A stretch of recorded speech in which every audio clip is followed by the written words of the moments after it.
So I just think over the years, right? I was at UT, Riddle was at North Texas, Keyson's been recruiting Texas. We have a lot of guys that have been in Houston, Texas for a while in their career. So I just think that's just a matter of building those relationships. And now you're at a different program, you got a different logo on there, but you still got connections with coaches that you can go in there and say, hey, this is what we're looking for. And I would say this too, I really believe this. I think in Texas our brand is very strong.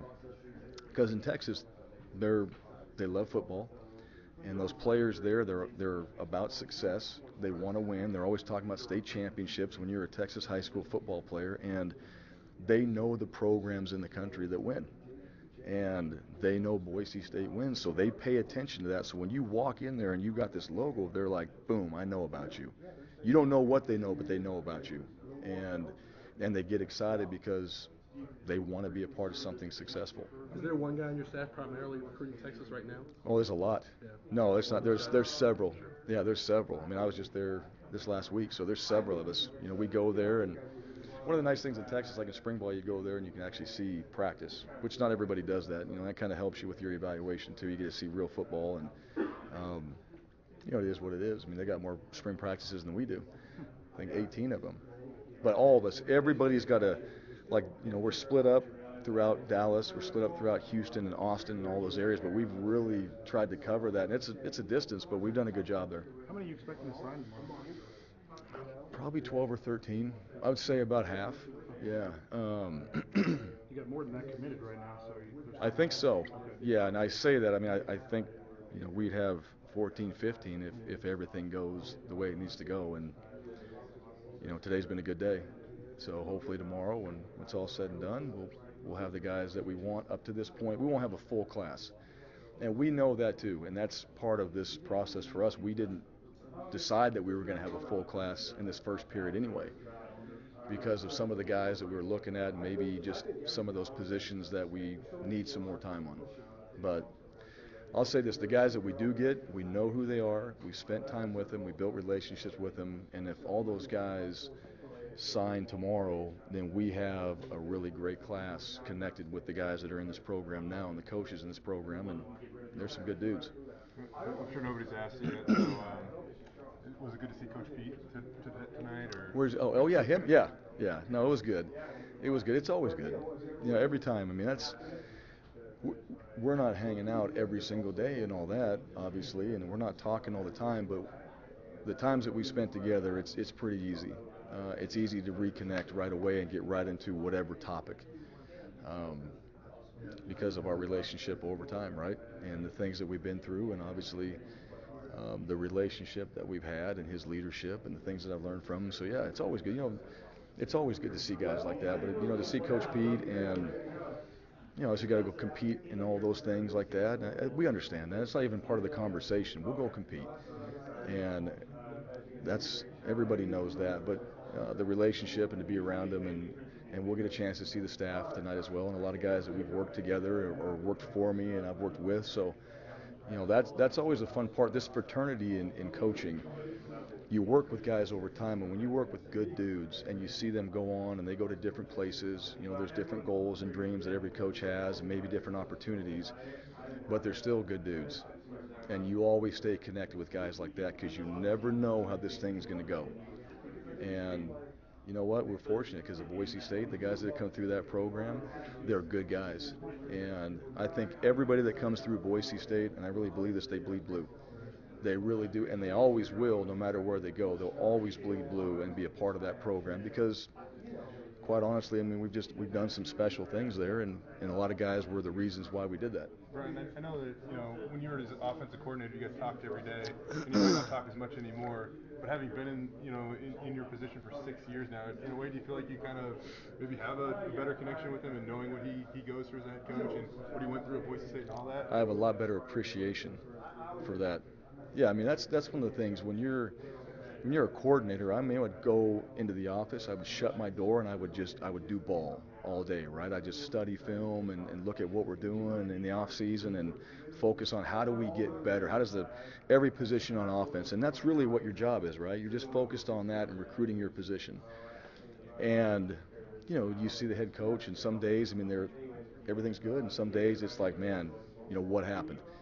And I understand now the day-to-day, the things that you don't see, the behind the scenes, the conversations, the player conversations, the coaches conversations, the things that you deal with with administration and things like that.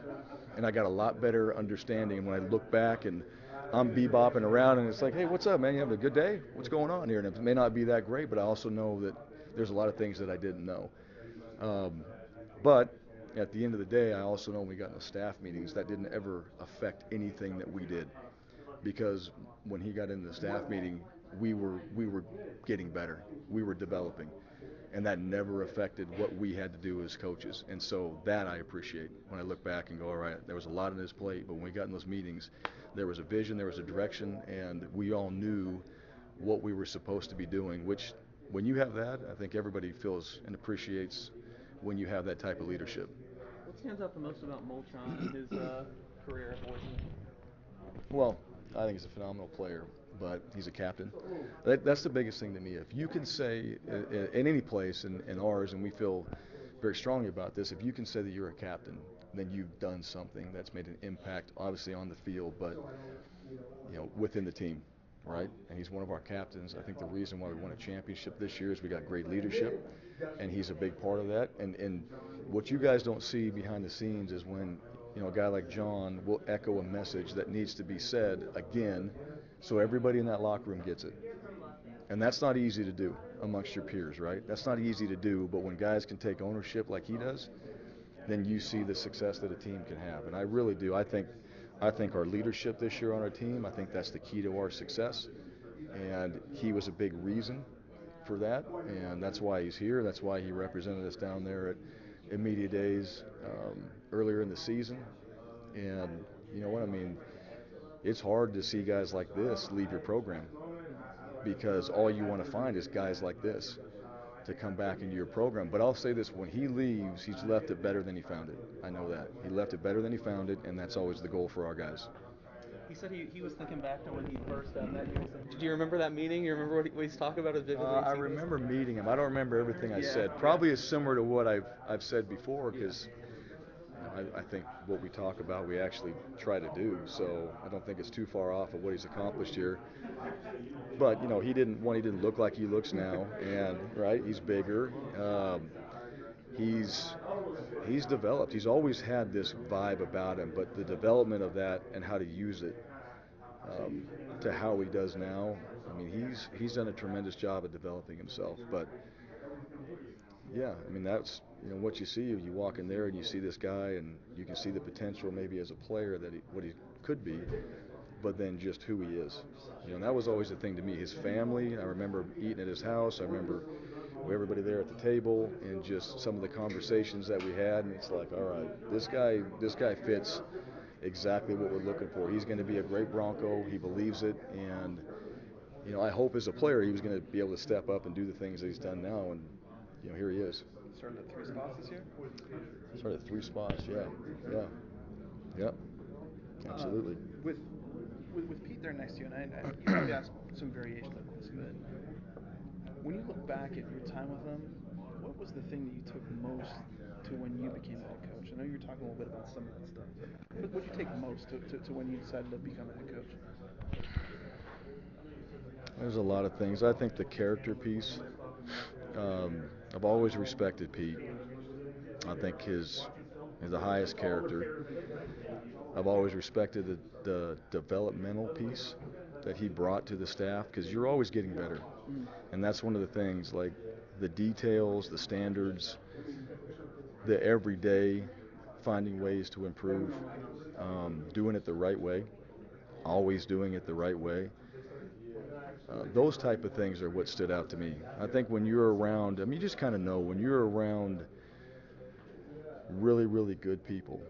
I think it's pretty easy to see, and if you have some awareness, you pay attention to that. And I think that's what most of us did. I certainly tried to do that because you're around somebody that's doing it the right way.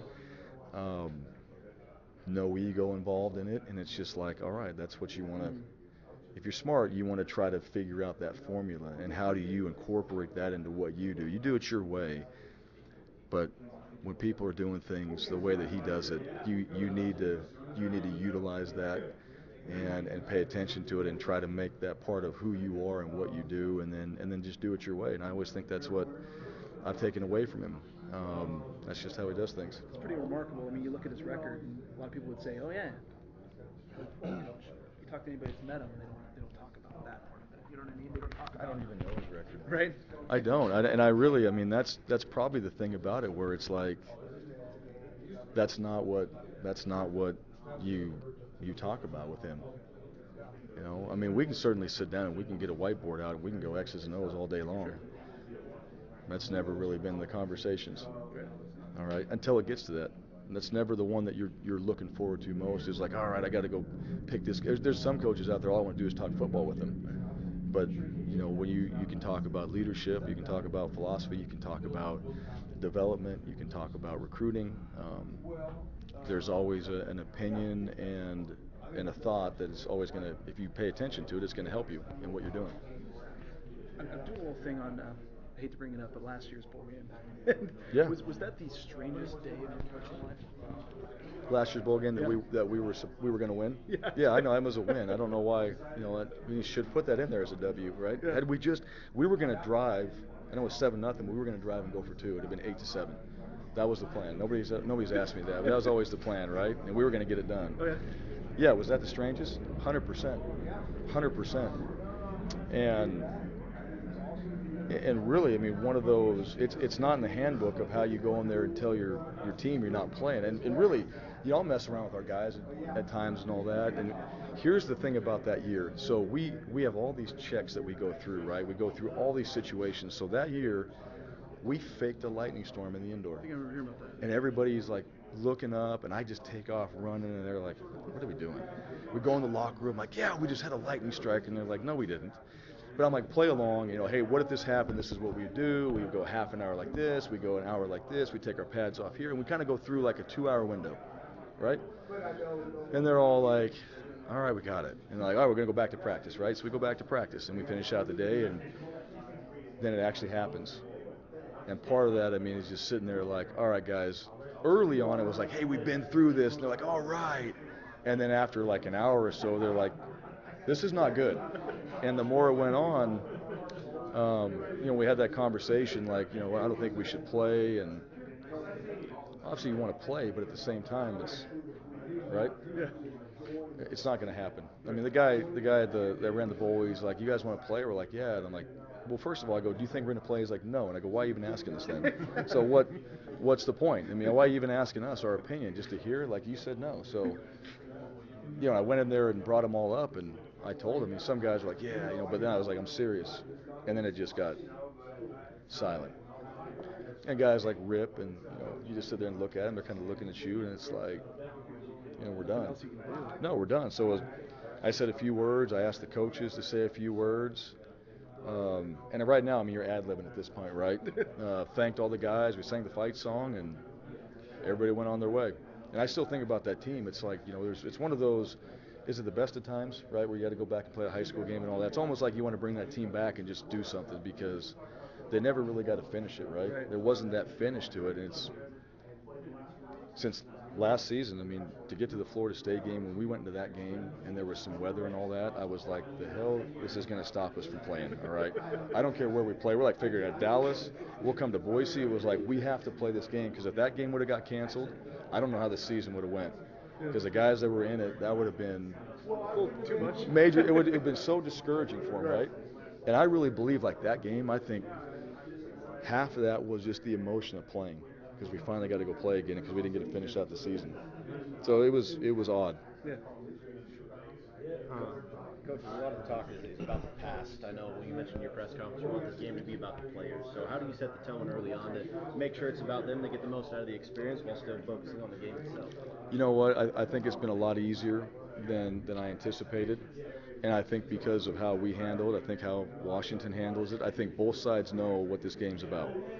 And it's about these guys and these seniors finishing their season. It's about this team getting a chance to play in the bowl game. And when it comes down to it, that's really the storyline. The storyline is the players. The storyline is the game. The storyline is the opportunity for both teams to finish in a bowl game. This is the last game of the season, and I think there's enough respect for the seniors on both sides of the ball where it's like that's exactly what this game is about. It's about these seniors, about this team, and about a chance for both sides to finish the way they want to. So to me, I think early on it was a little bit, is this going to be the storyline? And certainly there's a lot of questions about it right now, but I don't think that's the storyline. I think the storyline is the game. Jalen's still on top of the depth chart, playing a role with him. Do you know yet? Playing a role? Jalen Henderson, sorry. Yeah. Yeah, I mean. Yeah, well, no, both those guys. I mean, Hank, Jalen, Chase, all those guys. You know, they've all been a part of this season. So, yeah, we'll see how the whole thing goes. But the one thing, I mean, again, Hank's a big reason why we're in the position we're in. Jalen obviously came in and was a big part of why we're in the position that we're in. Chase Cord was a big reason why we're in the position that we're in, because the way this whole season went at that position, I mean, it's just, there's a lot that went on. And those guys all handled it great. I mean, as far as just the character and the type of people that we have in that quarterback room, I mean, they've been phenomenal. So, you know, we'll see how this whole thing finishes up. But all those guys, I mean, they got a lot of respect from everybody.